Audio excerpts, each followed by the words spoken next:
The BlokeBusters podcast is proud to be a member of the Pod Bros Network. You can find us, as well as other fantastic podcasts, such as Pencil and Ink Review, Another Damn Trivia Show, and Language of Bromance at podbros.com, as well as on most other fine podcasting services. Now sit back, relax, and prepare to share and enjoy the BlokeBusters podcast.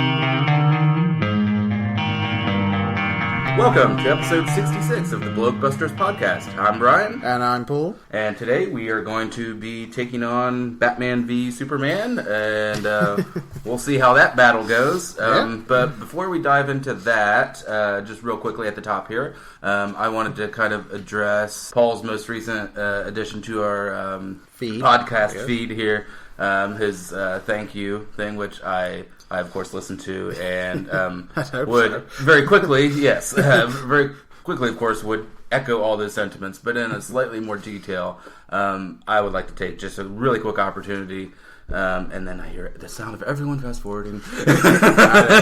I'm not going to put anything in here to say how long it's going to be. So. Good luck finding out when we're into the movie. Okay. Yes, so, of course, thank you to everyone that has participated in this, that has been supportive, which is just really too many people to name. And people that have indulged us. and the people that keep us going despite. But, yes, this is definitely, like Paul said, just more than I could ever have dreamed or hoped for with this. When Paul and I first got together and kind of thought of this, like, this would just be a fun thing to do. We really love talking about movies. Why not just record those conversations and see how it goes? And like Paul said, very spotty at the beginning. We're trying to be a little more reliable now with the content we provide, and we're also not just hashing the entire plot of the film, which we used to do. Pretty much just a boring rehash of what happened with a couple of jokes in there, hopefully. This is, film is such a passion for me, and I know I'm going to say, like Paul said, a lot here, but I know we can come off pretentious or snobby or whatever. It's just that that isn't our intention. It's just because we care so much about the art form. I really do think that's the case.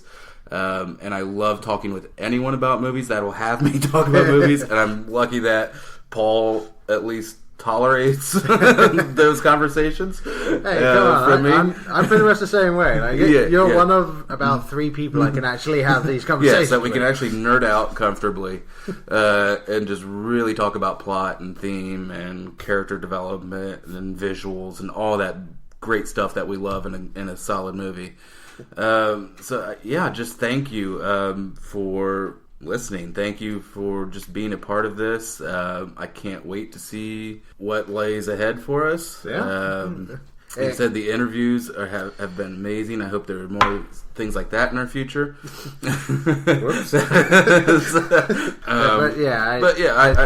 I can go on and on, but just really a sense of gratitude for everything. I love doing this. Obviously, we don't make a single dime. We spend dimes doing this. So it's a labor of love. I was about to very quickly figure out how many dimes. I think it's about 100 dimes. To make this. 100 dimes every month. So just keep it up. We love this support and feedback. We want to hear from you what you would like this podcast to be. Not necessarily saying we will go in that direction, but we would like to, we want you to be included. So just interact, and we love that.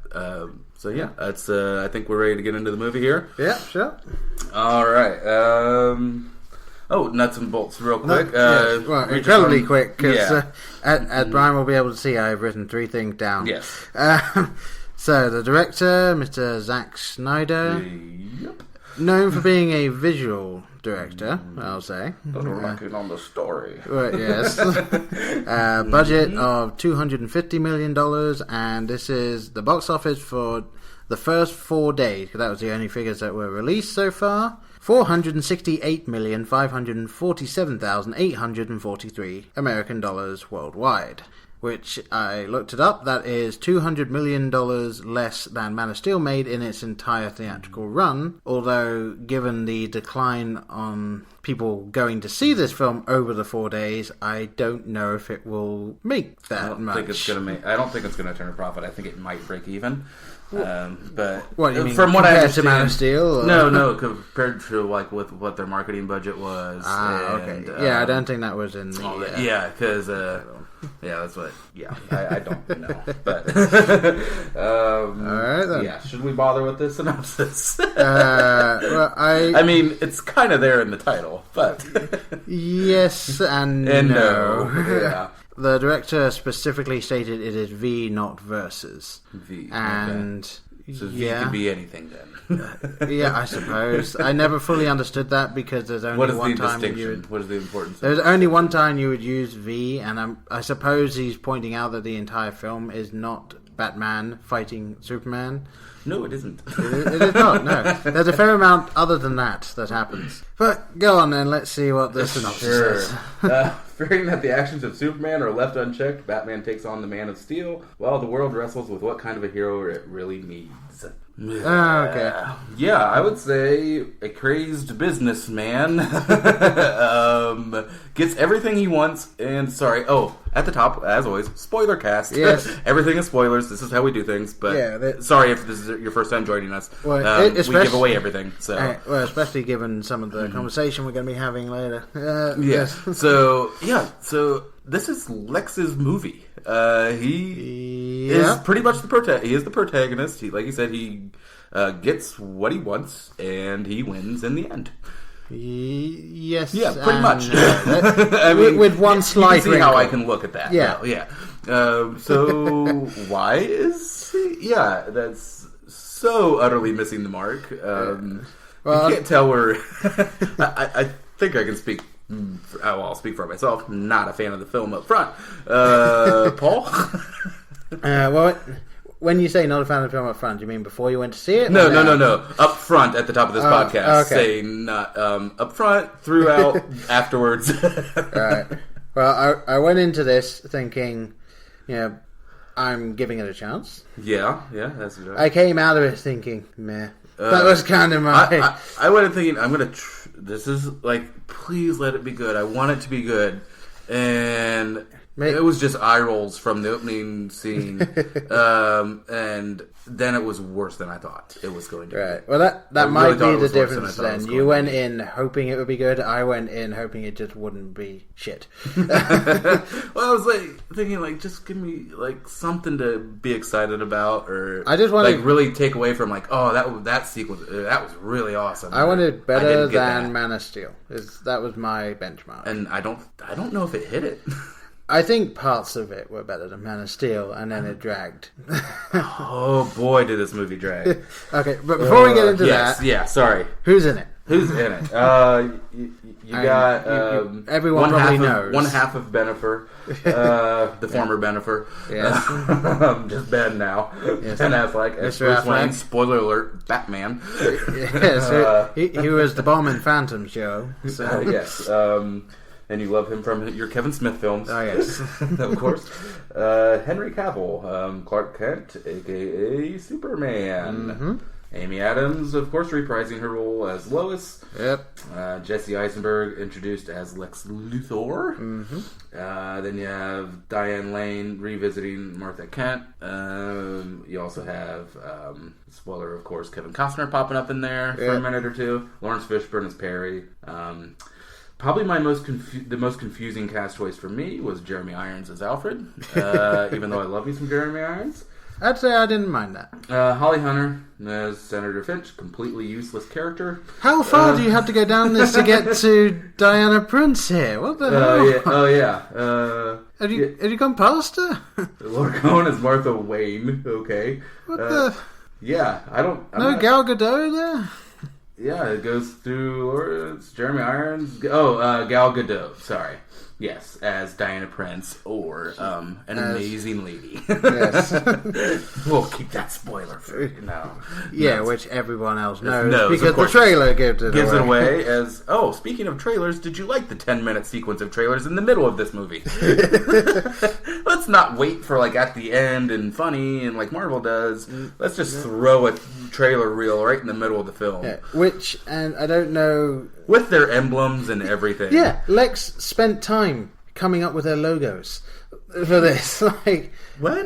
I don't get that. For instance, Aquaman and Cyborg, they have no official logos. At least when you see them, the footage you have from them, they have no logos. There's nothing. And so he's come up with the logo for them. And also the Flash, it's very obvious. The footage that he has, it's basically the same as Quicksilver in the X-Men film. He's just a kid dressed normally. So he's come up with the exact logo that the Flash will have. I mean, obviously I understand what they're doing with this film and with that sequence, Dawn of Justice, the Justice League. I get the idea, but it was so clunky and forced in there. It just left such a sour taste in my mouth. Just this isn't movie making. This is just you forcing in what you want to force in. Well, that's the thing. This entire film, it doesn't matter what happens in it. The whole film is made to build up the Justice League, or to lay the groundwork for it. Yeah. And did so, as you said, very clunkily, shall we say. It was okay, these are the 4 other people you need to know about. Now let's have these 2 work it out. And we'll have some mention of a bad guy, which I'll get to a little later because it is not obvious in the slightest. So, to anyone that is not to a deleted scene, I believe. That's it. To anyone that is not a comic book fan, yes, which is a lot of people going to see this movie. Paul. Yeah, the plot makes no sense at the end because Lex points out that he knows that there is someone coming. Yes. The only way that you would know that he knows that is if you watch the released deleted scene that shows you an image of the guy that he's clearly communicating with, but doesn't give any explanation as to who that guy is. Now, fair enough, you can do that. But to delete the pivotal scene that gives you the information that he gives the audience at the end... Otherwise, he's just still his annoying madman self at the end for 98% of the viewing audience. He's doing the exact same thing he did towards the beginning of the film, just doing the red capes are coming. It's that at the end, and you have no idea what he's referring to, with the exception of... Again, if you know the comics and you saw the dream sequence where Batman is in a post-apocalyptic world, otherwise known as the Injustice storyline... Dog-ear the dream sequences. We'll get back to those. Okay. And there is a symbol on the ground when he comes out of the cave. That is the symbol of the bad guy. His name, and I think I'm pronouncing this correctly, is Darkseid. Darkseid. And that's the bad guy for the Justice League. He is one of the main bad guys for the Justice League, so that's fair enough that it would be him. But you would have no way of knowing that unless you did what I did, which is look it up. Yeah, I was looking around and then just, hey, a deleted scene. And that completely hinges on the end of the film. Yeah. So no rewrites, just... fuck them, because like I'm saying, I think the vast majority of people aren't comic book fans. They may be fans of superhero films or comic book movies, but they don't know the mythology as well. And that's why Zack Snyder is turning into the Michael Bay of superhero films or these kind of action-y visual films. Like 300 was perfect for him because it was a visual feast and a simple story, and you just had shiny pecs and violence, and it was fun. I mean, some of the other films he's done, he did Sucker Punch, which I heard somebody refer to as his masturbatory fantasy film. But I haven't seen it, but I understand that's what it is. He clearly doesn't understand the source material. Like, everything, bits and pieces. Like, I'm not a big comic book fan, but from what I'm nothing. I guess I've just never got into them, Right. But from what I understand, he just kind of pulled little bits of mythology here and there from different books and different storylines and just kind of threw them all together. Yeah. Like, why are you going to have Sorry, one more for the cast. Tao Okamoto as Mercy Graves. Why are you going to have Mercy Graves? Why even have her in the movie if you're just going to have her in it for, sorry, spoiler, about 40 minutes? Yeah. No character development. No. She's just there. Could have been an interesting character to keep around, but no. Yeah. And to be fair, some films are very good at having a character that's only there for 30 minutes. Mm-hmm. You would love to see more, but the fact that they're not in it anymore is very poignant. It's able to drive the plot forward. Yeah. And no. The whole Holly Hunter storyline, as I mentioned, I think was completely useless. You have Lex, he's supposedly getting this permission for this trade or bring in the mineral or whatever. Yeah, he is at least trying. He's going to do it anyway. Yes, Paul. He's just trying to put a public face on it of attempting to go the legal route. Yes, but he was going to do it anyway. Yeah. You don't need those scenes in it at all. Yeah, so I don't understand why that was there. There was a thing that I read a couple of days ago, which was things that still bother us about the Batman v Superman, and one of them was, why did Superman leave the engine in the ocean? He knows where it is. Why would he leave it there? Surely something bad will come from it. Just for safety for now. Yeah, I'm sure nobody is going to remember where this thing landed. But yeah.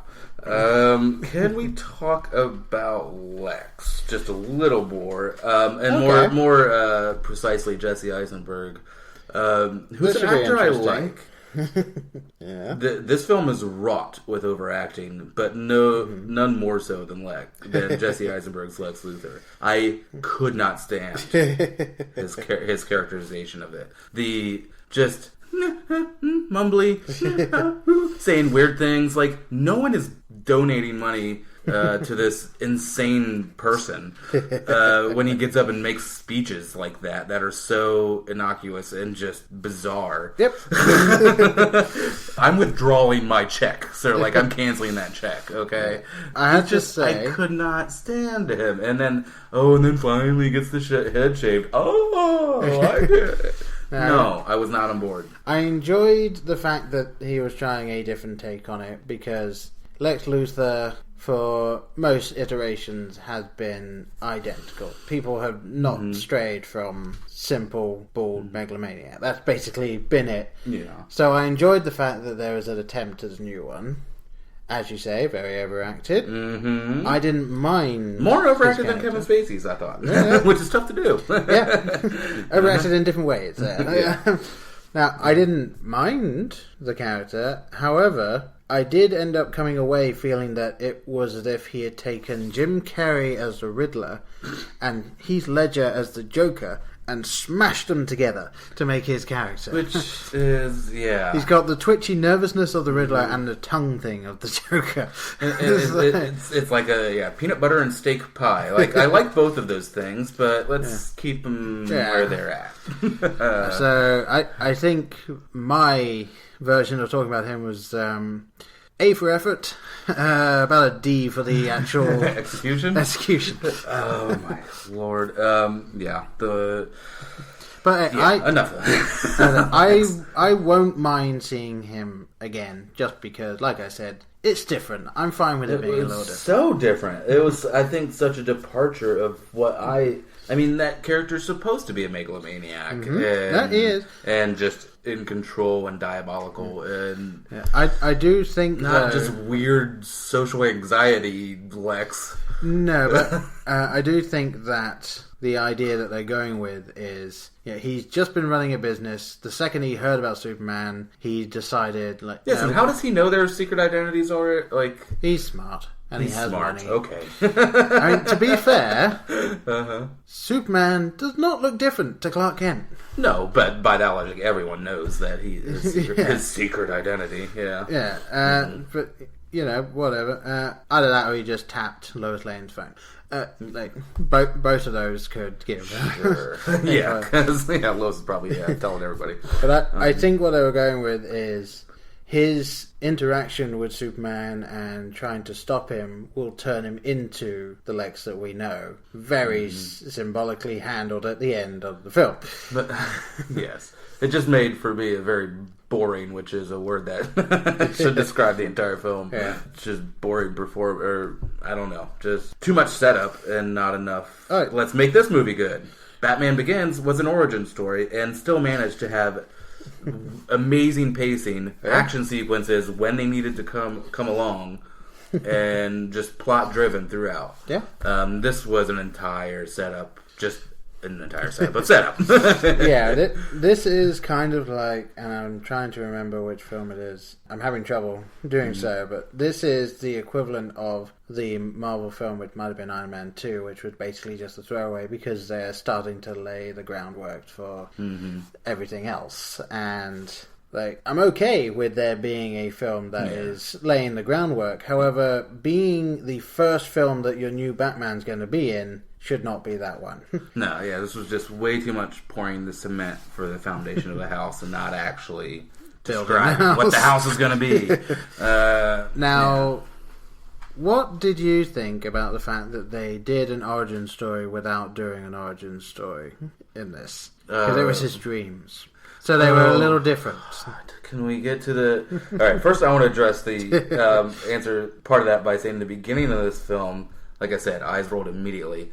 Do we need to see... Is there anyone that's unfamiliar with what Batman's motivations are at this point? Nope. That's coming into it like, oh, that's why he has the chip on his shoulder and is a psychotic killer in this movie. But yeah, the parents' death again.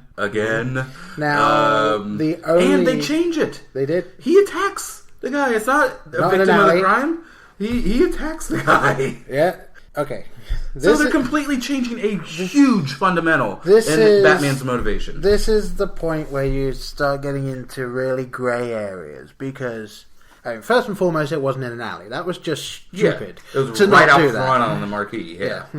Mm-hmm. All right. And the only saving grace for the whole thing was that visually good to look at. Oh, I saw it in 3D. We'll get to, the only use of that, pretty much. Okay.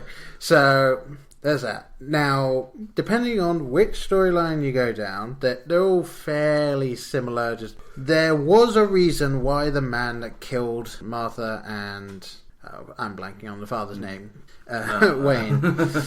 There is a reason why that guy killed them. And it could be that he was set up by one of the crime bosses to kill them, or there's like things of it was genuinely a robbery gone wrong, or things like that. So depending on which one he was saying, okay, this is definitively it, he could have legitimately been going there to kill them. However, it has always been framed as a robbery gone wrong. And that was not how this was portrayed at all. That's what I said. They changed the fundamental plot point there. That is what drives Bruce to become Batman. Now you switch it so where it's not just a completely victimless crime, and to some degree they brought about their own circumstances there. Yeah. So now maybe that's why they're saying now Batman can kill or something. I suppose.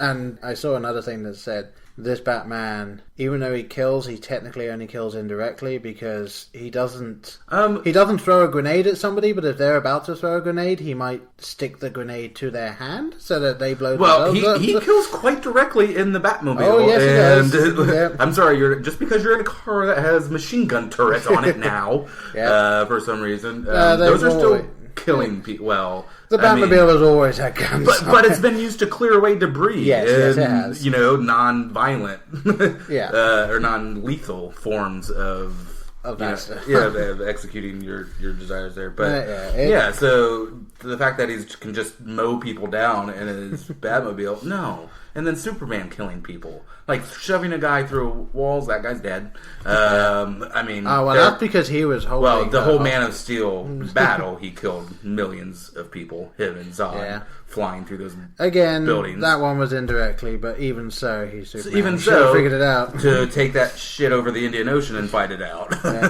Now, speaking of, did you notice the number of times in the film someone said, "Thank God that place is abandoned.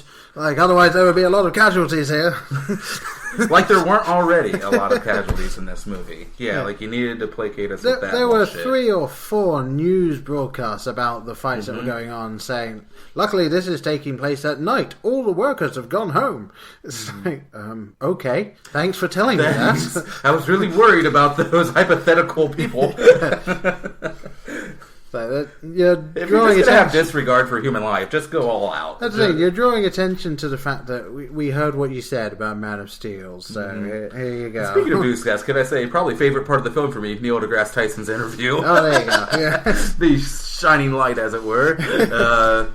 Yeah, salute to Tim and Guy. I didn't expect that. That did just kind of come out of nowhere. I'm just sitting in the middle, just watching it. Like, Well, okay, I loved it that's because Neil deGrasse Tyson. Because he's someone that's that takes these movies as a chance to kind of educate people on science accuracy after them. So for him to just take part in a bullshit science story, I really enjoyed that. I'd have liked it if he'd have come on just being like, "We're talking about a man that can fly. Like, how is he doing this?" And then they just cut away. How is he propulsion? Yes. What is his what is his means of propulsion? How does he stay up there without accelerating or any means? Yeah. That would have been great. So yes, you touched briefly on the dream sequences because we need dream sequences in our comic book movies because they aren't amazing and godly enough. We need to go into the even more imaginary world of dreams. Yeah. Now. The problem, the biggest problem I had with the dream sequence is that... Oh, the back-to-back dream sequences. Well, yeah. The back-to-back. Well, the Inception dream sequence is the one you're referring to there. I mean, the first one I was pseudo-okay with because... And that was when he revisits the grave? Is that... the first one was basically the beginning of the film, kind of, where he's at the funeral, he runs away, you see the bat, and then he's lifted up off the ground. I was kind of enjoying that because while I was sitting through the origin story that isn't an origin story, where I was like, alright, all of this is exactly the same. We've seen this about 50 times at this point. Oh, he's flying. Okay. Oh, it was a dream. Alright. Okay, I can buy that. And then they did the next one, which was about 6 minutes of a post-apocalyptic world, which, if you follow the comics and or video games, is the Injustice storyline where Superman is made, sort of, to kill Lois Lane by the Joker, which causes him to kill the Joker, go insane, and become a dictator that rules the entire world. So that storyline is what his dream is about, and obviously he's dreaming about that because he hates Superman. For no reason, he just hates Superman. And so it's become prosthetic, though, because he sees the logo of the bad guy, and then when he wakes up, and I'm using inverted commas for that one, the Flash turns up in front of him saying that he's right, and that Lois Lane is the key, and that Superman is going to turn evil, which again is still part of the Injustice storyline. And then he wakes up again, and the papers flush around. So Flash did turn up, but didn't. Right, but didn't. I mean, the Flash does have time travel capability because he can go faster than the speed of light, which means that he can break that barrier. He can go through time. He can't always control it, but he can do it. And yet he broke the dream barrier as well. Yeah, a little confusing, a little muddled, and I couldn't believe they pulled that. Just like such a long sequence of just nope, that wasn't real. Just Batman with an assault rifle, just cutting people down, and everyone's like, "What the fuck is happening?" I wrote down in my notes because I take notes during the film. What the fuck? I said, "Batman with assault rifle." WTF? WTF with 3 question marks. And this Batman, I kind of like the idea of a Batman that is willing to kill. I'm okay with that just because of the amount of stuff that happens to Batman. The idea is that no matter how good you are, there is the possibility of being worn down. Batman is always supposed to be the best detective ever. Yeah. And technically in this film Lex Luthor was the best detective ever. And yet there's nothing that says that Batman cannot, given the right circumstances, sort of break his code. He shouldn't, But given the right circumstances, he should. And they showed one of the things that could lead to that in the film without telling you what it was, and I want to see that film instead. Which is, I don't know if you noticed, when he's in the Bat Cave at one point, you see a suit which has, haha, the joke's on you. Oh, yeah. That is the Robin suit, and he is holding the crowbar which kills Robin. Joker killed him with a crowbar in one of the stories from Batman. This film just feels like a ton of Easter eggs just for the 2%. Yeah. that know the history. And still no good movie or good story. I want to see that. I kind of didn't want to see this film, especially. Oh, I definitely didn't want to. and I'm kind of jumping around a little bit here, but especially with how much they built up the fact that Wonder Woman was in the film, and then you only had her at the end fight scene, which, fair enough, if you're going to try and have a little bit of, like, aha, here's this character that is as strong, basically, as Superman. Yeah. Bring that character in towards the end in the big fight. Or develop her character a little bit before you get to that point so that you can actually root for her and give a shit. Because she has, like 2 scenes before then? Yeah. I mean, I'm not expecting an exact replication of the little love story that we had in Dark Knight Rises. Right. But something along those lines. Bruce, plays the role of a playboy. He does. That is his cover, essentially. A rich playboy. So, where was that? I'm not saying I need to see them get together and shag, but... Well, no, remember there was one scene where he woke up in bed next to someone.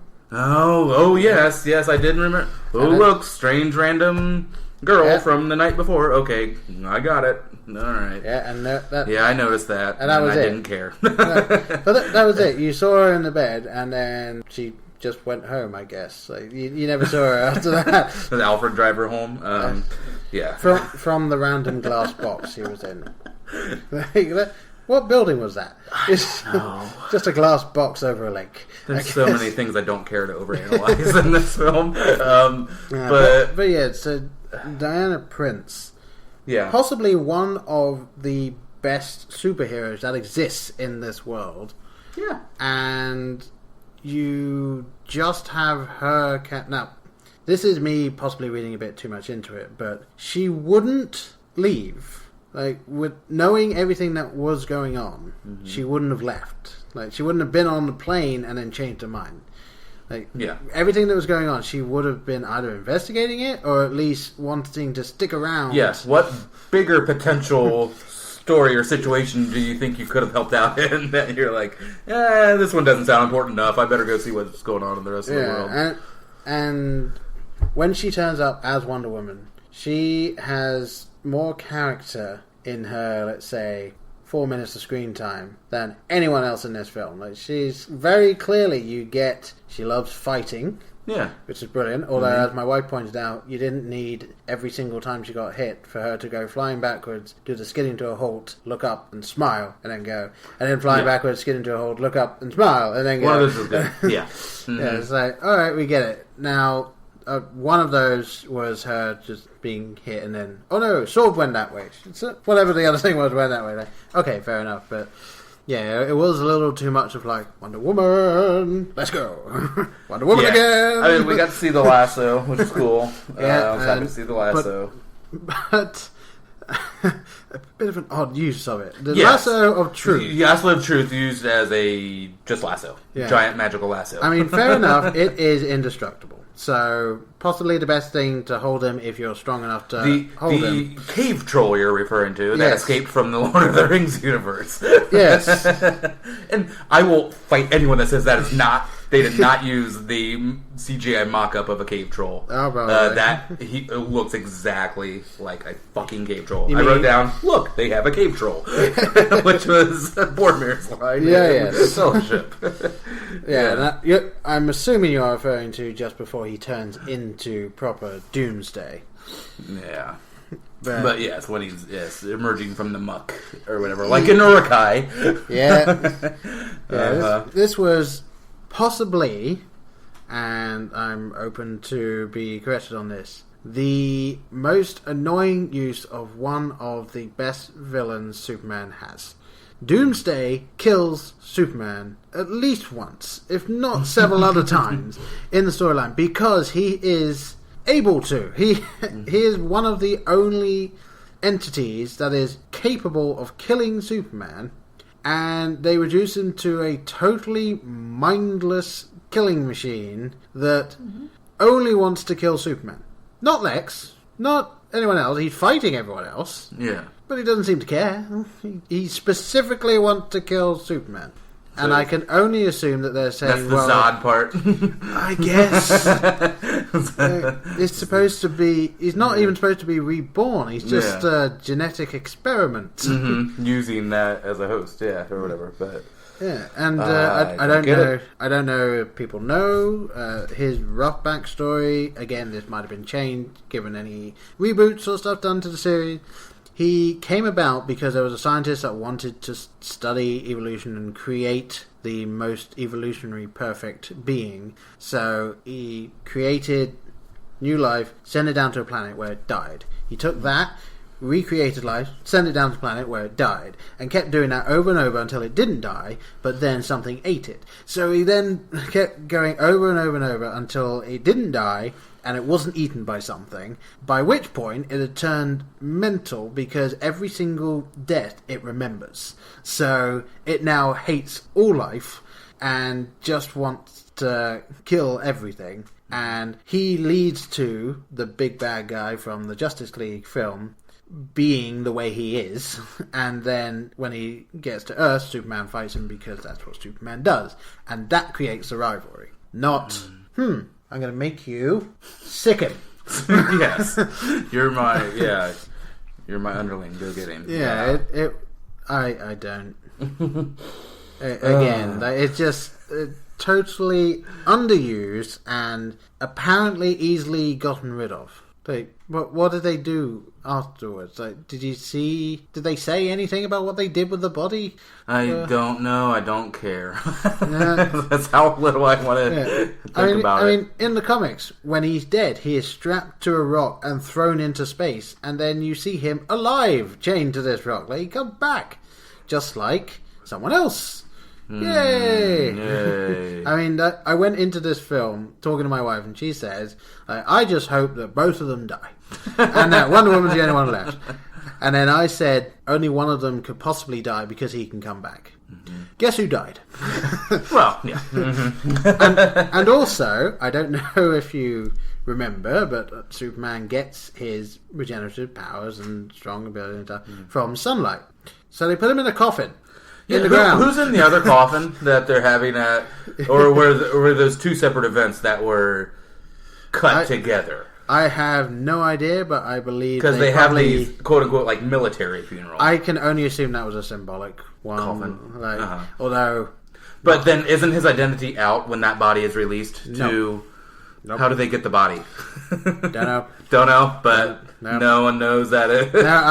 I mean, I can only assume that Batman. Who was at Clark's funeral? How did that go down? Well, that was the thing. They very cleverly dealt with that by having the military funeral, and then you saw a byline in the newspaper saying, "Reporter Clark Kent was killed covering the fight." Yes, and was missing from his job for about a week prior to that. Yeah, he wouldn't have had that job. But you still know he was on assignment there. Yeah. Yeah, he wouldn't have had that job at that point. I don't care how forgiving Perry is. If you go missing for a week, you've lost your job. Without a call, without any sort of explanation. Yeah. Hey, I really got a good excuse, but I can't tell you what it is. You just got to trust me here. Yeah, no sports coverage, nothing. Yeah. I mean, did that copy of the newspaper go out without a sports coverage that month or that day? Maybe so. Yeah. Can I switch gears a little? Because I think you'll have something to add on this. Okay. How do you feel? Do you think there was maybe a little lacking in the Christ and religious symbology, or do you think quite the opposite? Well, I have to say I didn't even notice it. Didn't even notice it. Just flew right under the radar, did it? It was so subtle and not beaten over the head at all. My problem is I'm so fed up with the fact that Superman has always been lumped together with the Christ figure that I just kind of turn my brain off to that now. It's just like, fine, he's Jesus, let's move on. It's like, but even he's with flying Jesus. Yeah, even with the Lex painting in his little dad den and all of the stuff. I mean, there's too many things to even name. But I'll be honest, I kind of enjoyed the conversation about the painting. Like that was an interesting thing because fair enough, everything is coming from outer space to kill them now, so that actually does work. It's a nice painting. I like the painting. A little spooky for me to have around, but if you got a dad lair, then go for it. It's perfect for that room. I'll be honest, I kind of said when he was saying it, there's one thing I would change, and then I thought he was going to throw the glass at something, shattering something, and then like that. Oh, that's him showing the rage or something. No, that didn't happen. No, actually shows some like emotion. That's not, insanity. Another thing I wanted to ask you about was, how are they just totally mucking the geography of the DC universe right now? So now Metropolis is across the bay, or vice versa, from Gotham? I don't know. They never officially nice if you can make it across the bay, is what he says, or something like that. Yes, but to be fair... How big is the bay? Yeah, because... People would say to me that I'm from across the pond. It's a big fucking pond. But that is a common phrase. Across the bay is not No, I know it is not. I'm willing to... idiom. I do think that, especially given that talking about the Arrow and the Flash TV show now, those places give you a definitive thing by saying like this is a long train journey to get there and this one they say that, and they have one person either arriving in Gotham or leaving Gotham or arriving in Metropolis or leaving, but none of the actual journey. So they could just be saying like, okay, so this is just how they refer to it when they're talking about, you came across the bay to this thing. That could just be how they're referring to it. But we're not going to tell you exactly where it is. We're not going to give you any sense of time. We're just going to say, like, well, obviously lots of people go from Gotham to Metropolis. Those are the cities in this world. That's it. And then it's just blackness around them. It's like a video game when you get to the wall and you just can't walk any further. Yeah, just like, hey. You have not explored this area yet. Shit. Oh, wait. I've got to find the door. It's around there somewhere. Yeah. Like, even if they were in any sort of close proximity, Superman would not stand for the corruption that is Gotham. Yes and no. For some reason, I don't know why, they do normally just have Superman confined to Metropolis if there's anything going on in Metropolis. Like that's he might go around the world averting some disaster. Metropolis or space? Well, when Justice League turns up, then it's space. But they I guess, they just didn't want Superman to be turning up in every single DC comic saying, well, I solved this for you. There you go, he's over there. I don't know. I know you're lacking on the visual notes, but do you have more bullet points you want to hit? Because I do, but I don't want to dominate anything.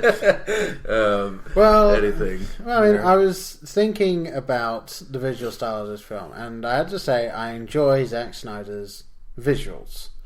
The problem is that this entire film is so lackluster in everything else that... The film is slow enough, but we don't need an exorbitant amount of slow motion. The movie's moving slow enough. But yes, go ahead.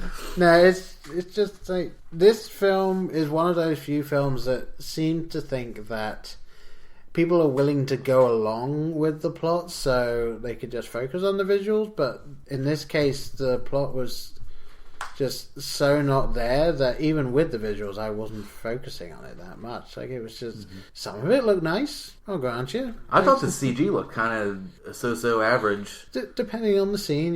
Now, and I will point out that one thing that I hate is that they announced that they were filming an R-rated version and releasing a PG-13 Don't tell me that. I don't want to know that there's another version of this that I might be watching that could be better.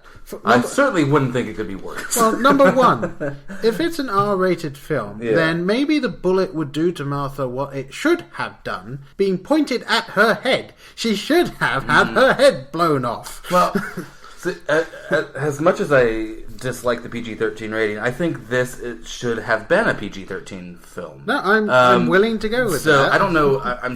Especially if you're building up a universe. decision, I don't know, to have an R rating would predate Deadpool, I would think. I think what happened was that they realized that because Deadpool was being made and it was going to be an R-rated, that they could at the very least release a different cut later. And that is exactly why the business side of movie making fucks everything up. Is because they don't get it. Just because you have one successful...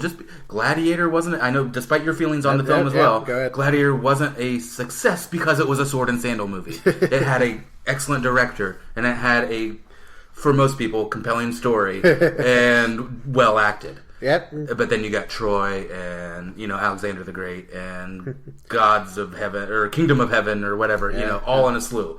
So Deadpool is a smash hit. And that character needs to be R-rated. That is the inherent nature of that character, is to be filthy and inappropriate. But not to make all of our superhero movies are now, because that's clearly why Deadpool worked. I will give them the benefit of the doubt and say that there are some of the comic book storylines that, if directly translated, would be at the very least NC-17, I guess. For those of you that are unaware of how the American rating systems work, let's go with the UK one. So it would be at the very least a 15, if not the 18. So the 18 being the R rating equivalent. Yeah. So it's that thing where... And again, what I don't understand at all is that over here, an R-rated film, you can take an 8-year-old to see an R-rated film. And, as I mentioned in the Deadpool episode, people did. And so this could have been released as an R-rated film, and I doubt they would have suffered any real losses to the box office. People would still have taken their kids to see it. Oh yes, and what a lovely transition. I'm sorry, if you need to go on, I can pause right there. That's kind of fine. Okay. And speaking of kids in the theater, may I go on a brief, I feel overdue rant on some theater etiquette. And now it's time for Brian's cinema etiquette lesson. I went to Marcus, which is a theater Paul and I both like. They have the really comfy recliners. Oh, yes. So free shout-out plug to Marcus Crosswoods. We love you. You don't always love your patrons. Speaking for myself. Yep. So of course I have a Fandango gift card. That's kind of how I use it, just so I can I buy those and then I can just order my tickets through the Fandango app or whatever, and they're ready to go. It's reserved seating with these loungers, so you have your seat. That's where you're supposed to sit. And I mean, this isn't the situation, but multiple times I've had people in my seat, and I'm just like, whatever, that's fine. I'll just grab a different seat. Yeah. So I'm walking down the aisle to my seat. I walk past about 6 or 7 of the first seats are completely empty, and I'm getting into the film as the last trailer is ending. I thought I had a few more minutes, but I just got it in time. Normally you can count on about 20 minutes. It was about 10 minutes or so, after the start time. So I'm like, okay. So my seat is right next to a very young boy, and then looks like his dad, and then other people, whatever. Okay. So I'm like, okay, my seat is right next to the boy. I'm like, well, I guess I should sit here now instead of sitting one over and then being forced to move in 5 minutes from now when that person comes in. Yeah. So I sat down there, and then the movie started. And so now I'm left with the decision, do I get up now and then block people's view momentarily? But this kid, oh my god. Okay, first of all, if you're bringing your kid to the theater, this kid was 6. He was bored out of his goddamn mind. Probably more bored than I was, which is saying a lot. And he was sleeping for a part of it. He was he could lay down fully in the chair, completely lay down. Yeah. His head was on my fucking armrest. Multiple times his feet went over onto my footstool and kicked my feet. So he was a C shape? Yeah, he was curled up, facing me. partly. And so, yes, like I was saying, if you bring your kid, you take the one on the edge. You sit next to the strange, weird man that's going to the movie by himself. Which I'm throwing myself out there for that. You know, like, yeah, I'm going to the movie. You know, don't let your kid sit by. Like, I'm not a weirdo, but still, like, that's... For me, at that age, I'd be uncomfortable just sitting next to a stranger for 2.5 hours. Well, and even let's say that the people on the other side weren't with them, but if you know that he sleeps on his right-hand side, you go on his right so that he'll curl into you, not someone else. Exactly, precisely. So he just multiple times getting my feet kicked. With him like breathing on me. So I'm like, okay, so... The situation happened, like, so what do I do? Do I get up? Like, the situation would benefit us both if I moved. Do you just roll over? Like, you know, because these seats, spoiler alert for the seating situation, stayed empty the whole movie. Right. But they showed, like, they were sold out when I looked online. So I'm confused as to that. If that's all fake. If they're lying about those numbers. Maybe opening weekend, they prefer you to go to the actual kiosk. Just I don't know, but that whole row was showing and sold out, and no one sat in those. Maybe the word got out, then they got their money back before they went to... But, I'm sorry, this is a very long theater etiquette minute, but... so I was like, do I get up now? Because then the situation will benefit us both if I move. I will get a little breathing room. He can do whatever he needs to do and have his own area. And, but I'm like, then it's going to seem like I'm being rude, like I'm leaving in a huff or something, like, getting up. So I just sat there uncomfortably for 2.5 hours, like I was in the middle seat of an airplane, just with my arms in as close as possible. Not as felt fellow, so difficult for me to do. And just, and then he talked. Not a lot, but I've just certainly heard adults talk more, but he talked enough that it was annoying. That was Brian's cinema etiquette lesson. And then I'm sitting there with these tiny 3D glasses over top of my own that I have to like hold in place. 3D was completely useless in this film, other than the amazing pearls flying out at me. And one other thing, which total bullshit on 3D. There was a point, there was like sun glare that was 3D. How can you have 3-dimensional light? So you're just fucking with me there. Yeah. Like, okay, let's just make the sun glare pop off into the audience. That was just so perplexing to me. Like, you could have had so many cooler things come out, and like, oh, there's a little J.J. Abrams sun flare or something. Yeah. Well, we have reached peak lens flare now, I think. But yeah, this is just a little sun glare. It wasn't like a lens flare. It was just a little pop of yellow and orange, bright light. And I was like, what the fuck? What the fuck does WTF mean? What the fuck? Oh, yeah. Well, I might have a possible solution should your problem ever pop up again. Get up and pretend you're going to the toilet, but just stand off to the side down the steps so that you can still see the screen. And then when you come back in about 3 sit minutes. in the other one. So that it seems like excellent. I'm really disappointed in myself that didn't occur to me. I'm really disappointed it didn't occur to me to just leave. Right. But hey, you had homework to do. It's not always good. Exactly. Yeah, not always the dream assignment. All right. Yes, go ahead. I was just going to say, I think we need to try and start wrapping this up because we did receive a long audio clip from someone, but I know you had a couple more left. I will try to blow through these notes real quickly then. How old is everyone supposed to be in this universe? Because you're starting Batman out, you're starting the Justice League out when Batman is now a grizzled veteran, essentially. Yeah, I would say it seems as though it's supposed to be 20 years after he started. He's in his 40s. That's to say, he was kind of mid-20s when he started, so he must be mid-40s now. And we're just getting the Justice League going.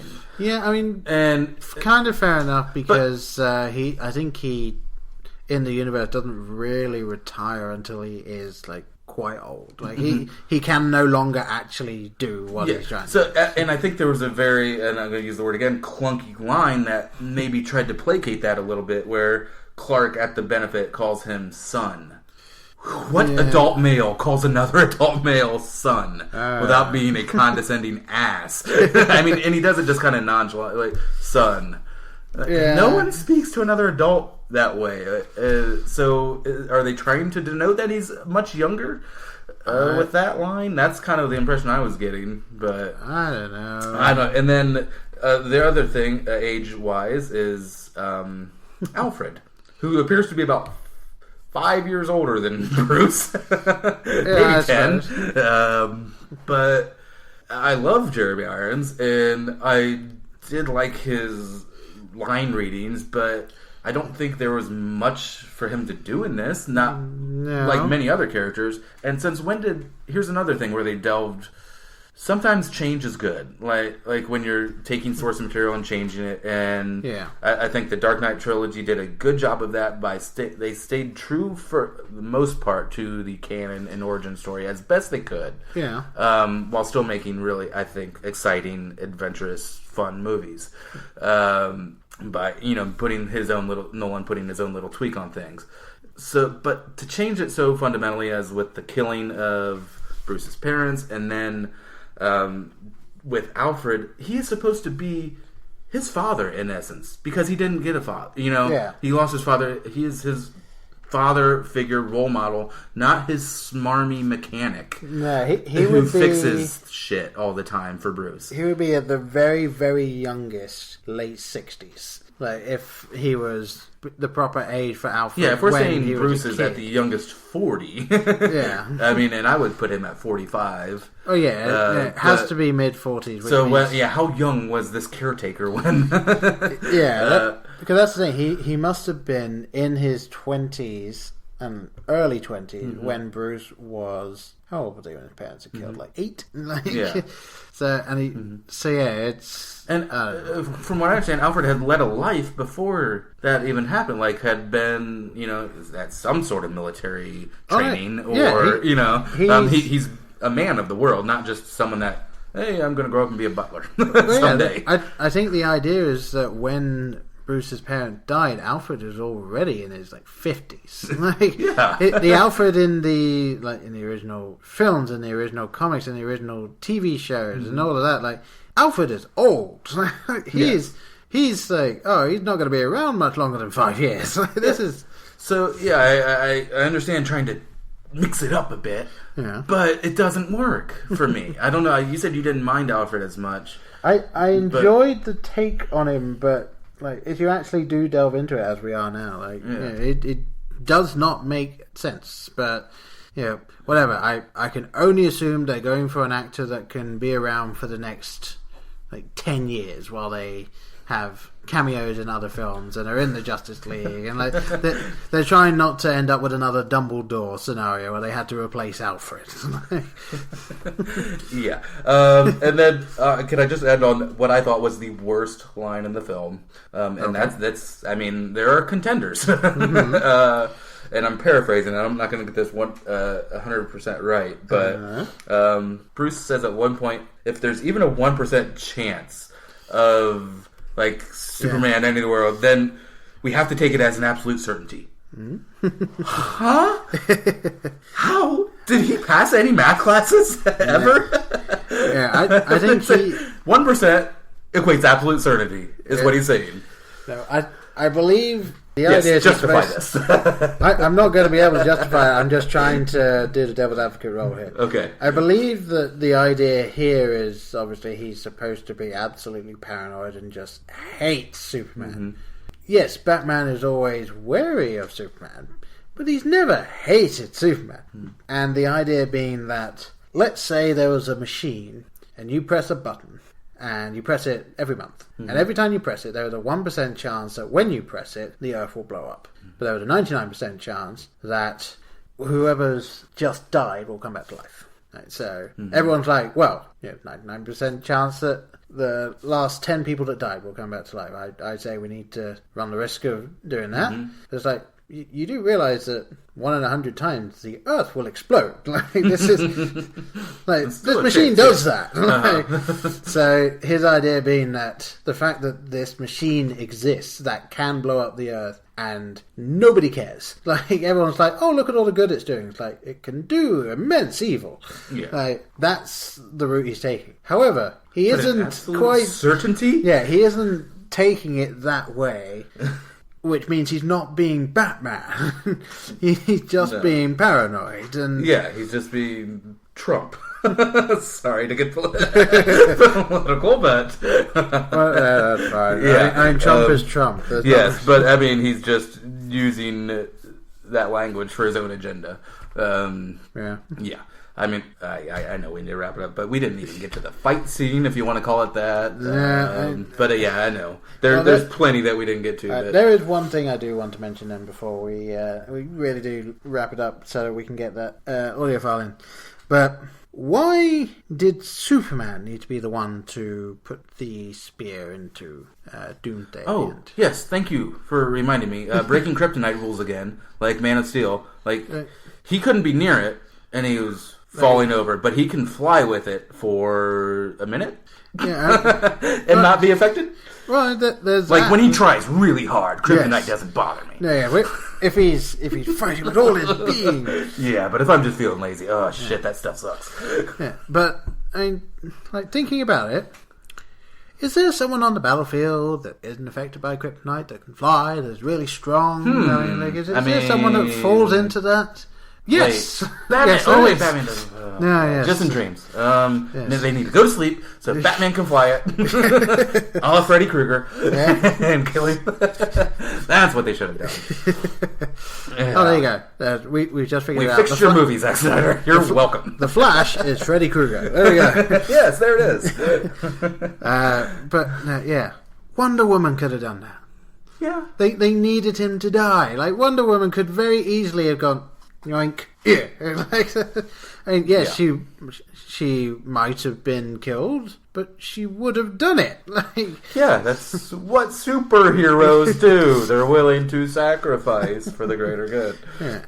And also, since she wouldn't have been weakened, she would have been more able to do it. Yes. Or very easily a diversion with Superman and have her, stab him from behind or whatever. Yeah. Climb up onto him like Legolas and stab him in the neck.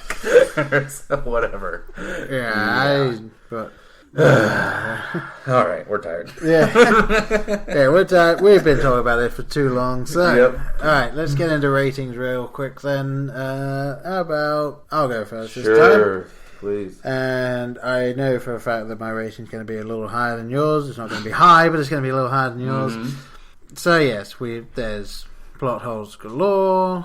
I don't have too much of an issue with most of the acting because they're doing all right. I mean, nothing against Henry Cavill, but he's a little bland. But then again, so is Superman. Ben Affleck was actually all right as an older Batman. The script let him down, but he was all right as an older Batman. As I said, I enjoyed trying to do something new with Lex Luthor. It might not have worked, but whatever. Yeah. Give it a go. Do anything you can to save the film. The visuals were alright, but everything else was very lackluster. I couldn't find any real editing problems with it, so I'm just gonna go with a -5. Just meh. and again, very briefly, just to explain the rating system, which we need to do at the beginning of everything. Yes, one of these.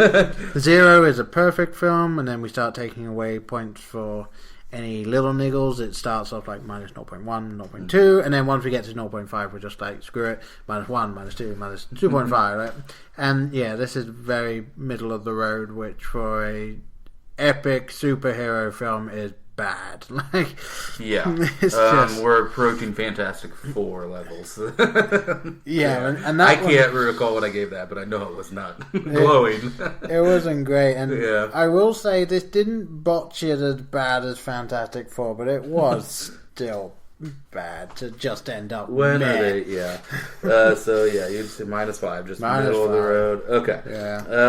Well, you were accurate in your prediction. So not that this is a compliment, but Ben Affleck is now my, not counting the Adam West movie. Yeah. Not because I don't know many people count that one, but would now be my third favorite Batman. Okay. So let me try and guess this. I can only assume Christian Bale is number one. yeah. Okay. So number two is not going to be George Clooney, so I can only assume it's Keaton. Keaton, yes. And then, yes. So he did a better job than Kilmer and Clooney. Which I said isn't saying quite a lot. No, yeah. But I also think he didn't get enough to do. No. So, I mean, I liked him enough. I like Ben Affleck for the most part, other than when he's doing movies like Paycheck for a Paycheck. But Very title. yes, but I do like his directing, and I generally like him, and I was hoping he would be great. Well, he wasn't directing or writing this. No, he had no. Yeah, he just had to do what he was given. Yeah. And there was just no compassion or heart for the character for me. Yeah. He was just following the motions of what Batman does. So yeah, he was all right. It was overacted throughout, mostly by Jesse Eisenberg, but I felt there was so much overacting in it. And then just the pacing was so slow. When is DC? I want them to get it right. When are they ever going to get it right? Just so boring and so long to set up. An hour into the film before you had a decent action sequence with the cameo of the Batmobile. Yeah. Yes, which can only be described as a cameo. So it just never got going for me.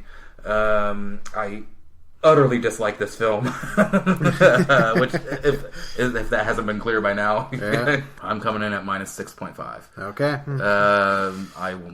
There are things I kind of want answered to, by rewatching, but I don't think it's worth the investment of my time to rewatch this and see if I can make more sense of it. I'm actually going to slightly amend my rating to a minus 5.5 because what just popped into my head is just ridiculous. Why the fuck did Superman not simply say, "Lex has my mother," at the beginning of the fight? It was like a gun, more guns, and then Father Thing is like, the guns that you know wait, are not going to do anything against Superman. Yeah. Like, just, he even starts off by saying, "I have something to tell you." I'm going to just write it. "I have something to tell you. Hey. Stop that. I'm going to get you now." It's like, what? Knock it away. All right. Yeah, but yeah, whatever. So that knocked it down another half a point. Yes. Alright, so there's two things I'm going to be adding in here. One is an audio file that we received from one of our friends at the Back to the Podcast, and I'm now going to read to you the only other thing that we got back. A friend of mine talked about his feelings on the film, and he said that it's a movie filled with intriguing ideas and cool concept, but ultimately doesn't deliver. Choppy script with terrible pacing and an unearned ending. Mm-hmm. But he says 6 out of 10. It's serviceable, but I just couldn't get behind Superman. High after. Yeah, he has no reason to sacrifice himself for mankind. Never felt attached to him, so when he died, I felt no reason to care, since I never saw much of his humanity other than for his dad and Lois, and even still didn't show any care for mankind at any other time. So yeah, that's his feelings on it. And agreed. Yeah, fair enough. Alright, and so yes, I will be inserting the somewhat lengthy review from Tom here. Hello, fellas from BlokeBusters. How are we doing? And hello to all your listeners. This is Tom from Back to the Podcast, and thank you very much for inviting me to record a little soundbite for your podcast. Let's get stuck straight in. I was not a fan of this film. I went to see it a couple of days ago. Mainly the problem for me was that the story was left with more plot holes than a colander, and it overused some really sickening and obvious movie tropes and cliches that just in this day and age, after so many times we've seen it before, it just makes me sick to the stomach to continue to see these sorts of things used in a serious element in a film. I'll quickly talk about some of the positives because I didn't hate the film. But I wasn't a fan. Some of the positives for me were I actually thought Ben Affleck was really, really good as Bruce Wayne. Maybe not so much as Batman, but as Bruce Wayne, I thought he was really, really believable and really interesting. And I could have actually quite happily watched him for another hour as Bruce Wayne talking to Clark Kent. I thought he delivered that role really, really well. And I know he's a very hated actor at the moment, and I'm sure a lot of people are ready to destroy him. But I actually thought he did quite a good job. I just thought that the script and the plot he was given was not interesting enough for him to win, as it were, with that character. But I actually thought him as Bruce Wayne was great. The interesting one for me was Jesse Eisenberg as Lex Luthor. There were points when I loved that. I thought he did such a great job, such an interesting take on the character. Other parts where I thought he felt a little bit like a pantomime dame. For those of you in America, check out Pantomime Dame. You might enjoy checking that out. But it was a little bit hammy for me in places. But I thought, overall, it was quite an interesting take on that character. Mainly, Zack Snyder make films that look brilliant. This film looked amazing. And really the setup for the film I enjoyed. The problems for me with this film were where it failed in many ways, where Man of Steel succeeded. It felt a lot of ways like the same movie, using the same plot structure.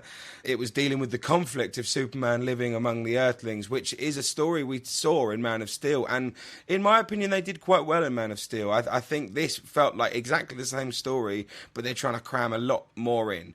The main problem for me with the film came from the fact that they're just trying to do way too much with one film. Those of you who know me know that I like the Marvel characters, know I like the MCU, and the reason I like it is because they took their time and they planted seeds. And, you know, if you think, we essentially had 5 movies before we got the Avengers 1. Now, next year or the year after when we get Justice League Part 1, that's the equivalent of Avengers Part 1. So this was essentially like for me, it was like trying to cram in like probably 3 or 4, maybe 5 movies into one film. And I get the impression that this film probably started life as probably a 9-hour film. And the producers said, no way are we going to be able to sell that. You need to get that down to 2.5 hours. So suddenly you've got an editing crisis where a lot of major plot holes are made because scenes are being left on the cutting room floor because you've just filmed far too much and you're trying to cram way too much into one film. Obviously, we hinted at things like we were introduced to Wonder Woman, but we were hinted at Aquaman and The Flash and Cyborg. But, you know, they were over in a heartbeat. You know, we would have liked to have seen a bit more of that maybe in its own film leading up to Justice League. So that was a major problem for me. But really, as I said before, the main problem was the fact that it just felt like Man of Steel again.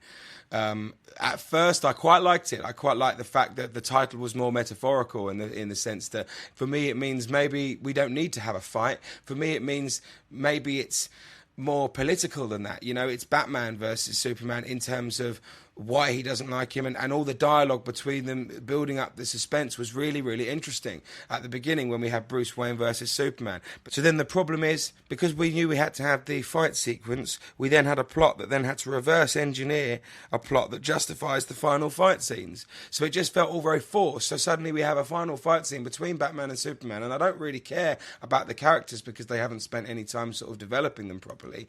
And it felt a bit forced. That fight scene was very forced, which therefore meant I felt no passion for either of them. And then one big trope for me, big movie trope, was the fact that within seconds of them hating each other, suddenly they're best mates, and there's a few quirky lines, and there's a few like, yeah, we're mates, we go back way, I'm a friend of your son's. It just felt all very, very cliche and forced and cringy. And me and my mate who I went to watch it with both sort of rubbed our foreheads at that point and just thought, this is they're sort of scraping the bottom of the barrel here, if you like. I would quite like to talk just quickly about the finale before I get cut off by Paul and Brian.